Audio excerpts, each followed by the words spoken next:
Hey guys, Patrick here. December 2nd, 2022. We're nearing the end of what is going to go down as likely the most eventful year in Niagara real estate that we've seen. Absolutely unbelievable twists, turns of events, roller coaster, all the adjectives you want to apply to it. So we're going to look at November, what just happened last month, and then how that fits into the big picture, and then possibly where we go from here. So let's get going.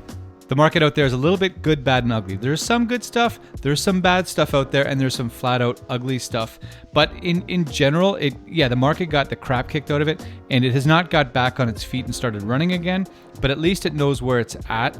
When we look at the consistency that we've seen over the last 2, 3, 4, 5 months in some factors of the data, the last 6 months, the actual sales numbers have been relatively consistent. They've been poor, but they've been consistently poor. Kind of like my high school science grades. 6 months of consistent active listings. The supply of listings has been relatively predictable.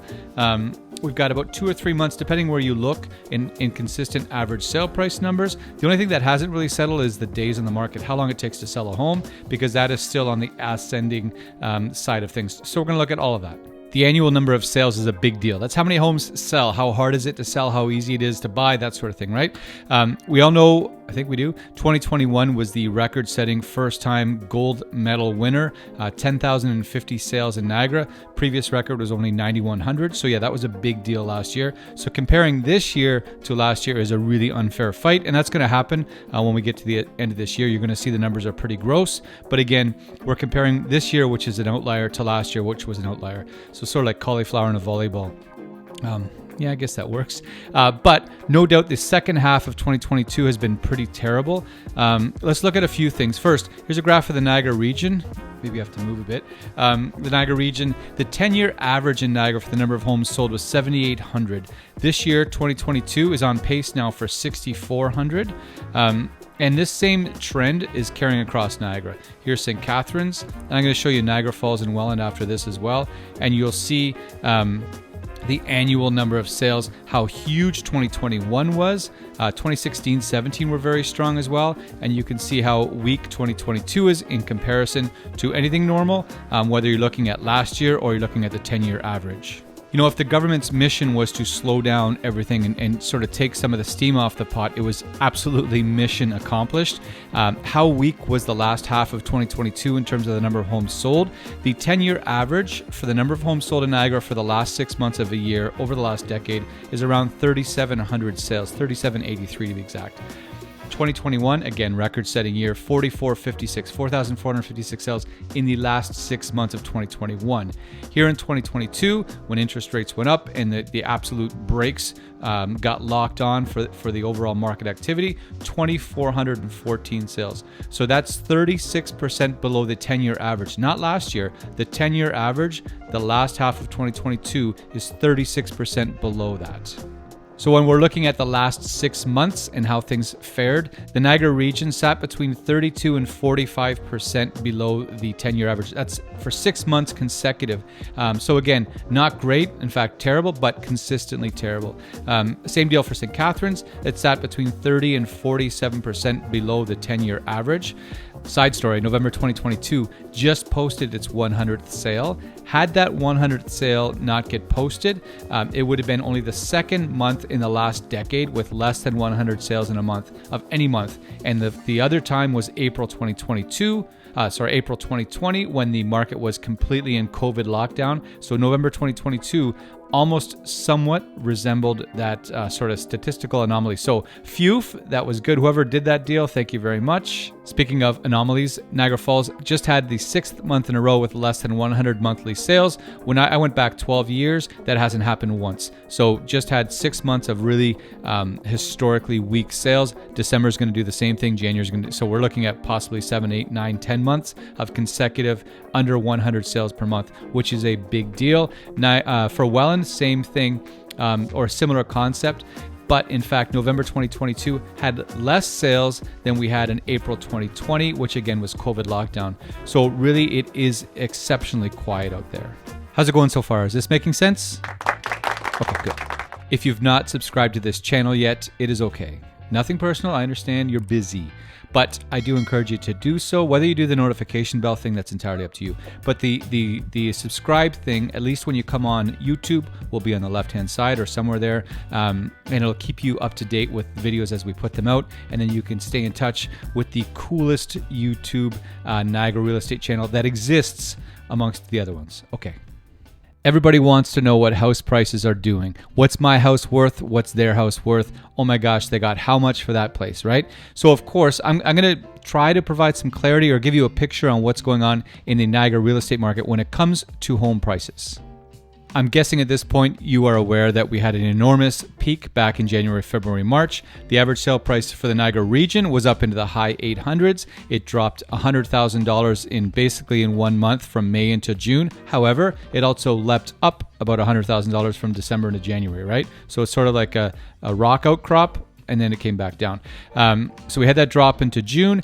It's more or less settled as we went into August, September, October, November, around the 700,000 mark. It's worth noting the average sale price for 2021 was 709,000. So we're marginally underneath where that is right now. But at least, we went from a $100,000 drop in 1 month. At least over the course of 4 months, we've seen some relative stability in what's going on. So there are 3 market segments or chunks of the market I'd like you to consider when making sense of prices out there. The first one here, 2021, again, we've talked about it. It was an absolute record setter. The average sale price went up the highest we've ever seen at 27.7% for 1 year.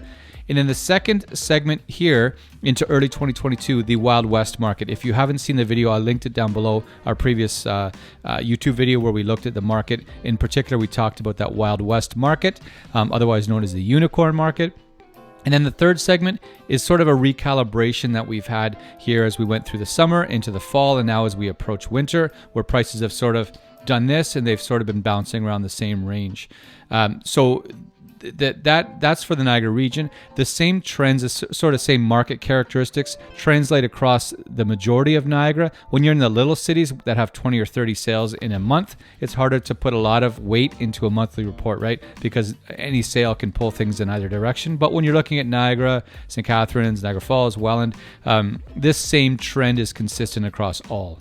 So looking at St. Catharines, the average sale price graph right here, again, same deal. The peak was back in January, February, March.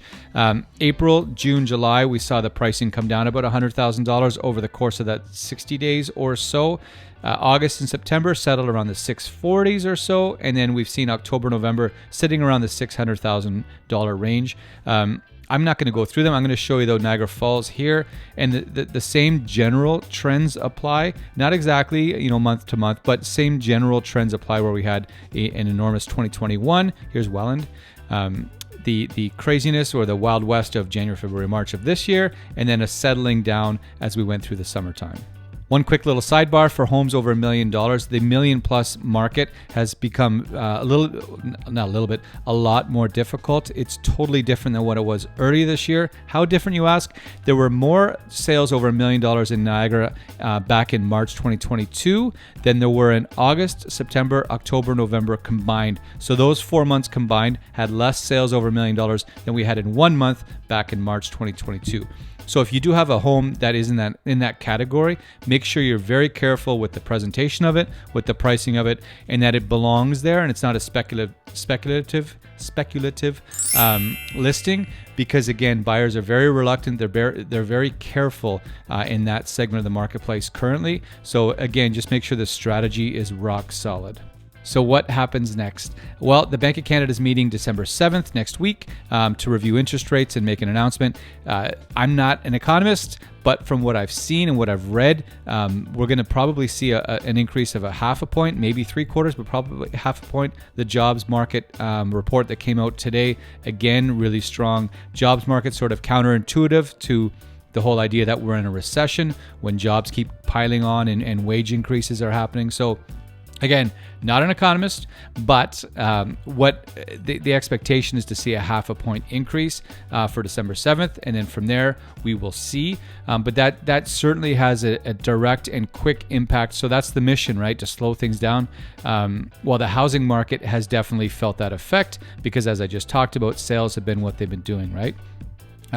So as we get into the first half of 2023, I don't expect to see anything change. I think the monthly sales will still continue to run 30, 40, 45% below that 10-year norm, which means January, February, March. We'll have 8, 9, 10 months in a row of historically weak total number of sales. So what does that mean for you, the home seller? What does it mean for you, the home buyer? If you're selling a home, you have to be really rock solid on your strategy as far as pricing. You have to present your home really well, make that effort to have it cleaned and presented and staged, whatever it is, and then marketed really well.